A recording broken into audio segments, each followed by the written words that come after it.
We're in the fourth set of the 1989 French Open final between Michael Chang and Stefan Edberg. Edberg is leading the match 2 sets to 1 at this point, and they're moving on to the fourth set. Again, 92 degrees in Paris on this day, very warm day, and just a really exciting match between two top level players. It's contrasting styles to some extent, and just fun to watch. There's so many good points, some good long rallies, and just all court play by both players, which just makes this a very enjoyable match. In this fourth set, this was the set kind of that swung the match away from Edberg and towards Chang.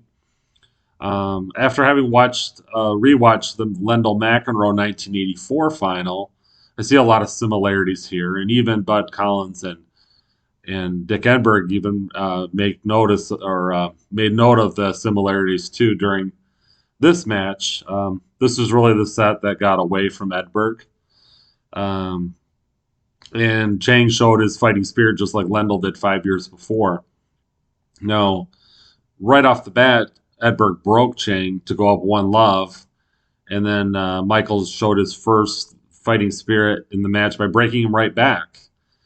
And then at two more points in the set, Edberg was threatening to break Chang. At one point, he had a double break point. Another one, he had a triple break point, and Chang was able to hold those off.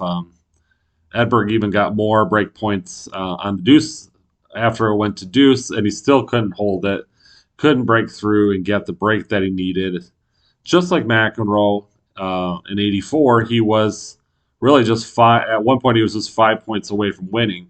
He needed to get the break, and then at I believe it was 4-5 or 3-4, and then serve out the match. And he just couldn't make the shot.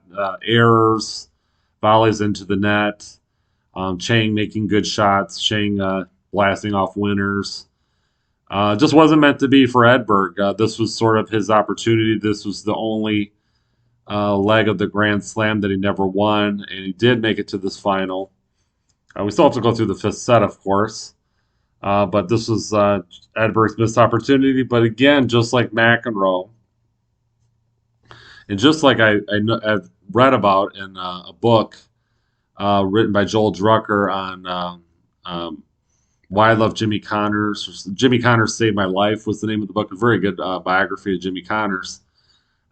He mentions that in the U.S. Open that Connors won, or one of the two over Edberg. Major championships are not given away. You really have to go out and get them and take them. And Edberg was able to win 6 in his career, but this was just a case where he was just not able to take this major championship, and Chang wouldn't give it to him. He was just stepping up and kept fighting back, even though it looked like everything was against him. And Edberg could have done it. You got to win all the points that you need to win. And so, congratulations to Chang for winning the set. Um, I think he just kind of got back to playing like he did in the first set, was a bit more aggressive, started hitting the ball. It seemed like a little bit harder. And it wasn't either of them's best set, but it was the one so far where seemed to be closest in the level that they were playing at. And that was, I think this made it the closest set. Chang was able to get the break to win the last game based on a couple of errors that Edberg made into the net. I don't know if they were really errors though, because Chang put so much topspin. He could hit the ball. It looked like it was a flat ball, but it was just sink down right at Edberg's feet, and he was just on the other side of the net. Edberg being one of the best net players ever, just surprising that he wasn't able to hit all those. But it's a testament to Chang's ground strokes that he could just hit it so hard and with so much topspin that even Edberg couldn't handle him at the net, much less another pro or a mere mortal. So we're at 2 sets apiece. We've gone through, I'd say, 2 momentum changes at this point. First, Chang had the momentum, won the first 5 games of the match. Then Edberg had the momentum, won 7 straight games through during to close out set two and open set three.